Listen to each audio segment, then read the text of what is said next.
Hi అండి, అందరికీ నమస్కారం. మనకు ఒక ఏడాదిలో మొత్తం 24 ఏకాదశులు వస్తాయి. అందులో ఆషాఢ శుద్ధ ఏకాదశిని తొలి ఏకాదశి అంటారు. దీనినే పేలాల పండుగ అని కూడా అంటారు. ఈనాటి నుంచి శ్రీ మహావిష్ణువు క్షీరసాగరంలో శేషతల్పం మీద శయనిస్తాడు. అందుకే దీనిని శయన ఏకాదశి అని కూడా అంటారు. ఈ ఏడాది జూలై 6వ తేదీ ఆదివారం రోజు ఆషాఢ శుద్ధ ఏకాదశి తిథి ఉంది కాబట్టి ఈ రోజునే తొలి ఏకాదశి పండుగ జరుపుకోవాలని పంచాంగకర్తలు సూచిస్తున్నారు. ఈ రోజు ఉదయం 5 గంటల నుంచి 9 గంటల వరకు పూజకు శుభ సమయం. పితృదేవతల కోసం పేలాల పిండి. ఇక తొలి ఏకాదశి రోజున మరొక విశేషం ఏమిటంటే ఈ రోజున పేలాల పిండిని తప్పక తినాలని అంటారు. పేలాలు పితృదేవతలకు ఎంతో ఇష్టమైనవి. అందువల్ల ఈరోజు మన పితృదేవతలను గుర్తు చేసుకోవడం మన బాధ్యత. అలాగే ఆరోగ్యపరంగా బయటి ఉష్ణోగ్రతలకు అనుగుణంగా శరీరం అనేక మార్పులకు లోనవుతుంది. గ్రీష్మ ఋతువు ముగిసిన తర్వాత వర్ష ఋతువు ప్రారంభమయ్యే ఈ కాలంలో శరీరానికి పేలాల పిండి వేడిని కలగజేస్తుంది.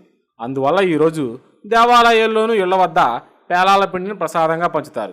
పంట పొలాల్లో కూడా తొలకరి వానలు కురిసే ఈ సమయంలో రైతులు తమ పొలాల్లో కూడా ఈ పేలాల పిండి చల్లుతారు.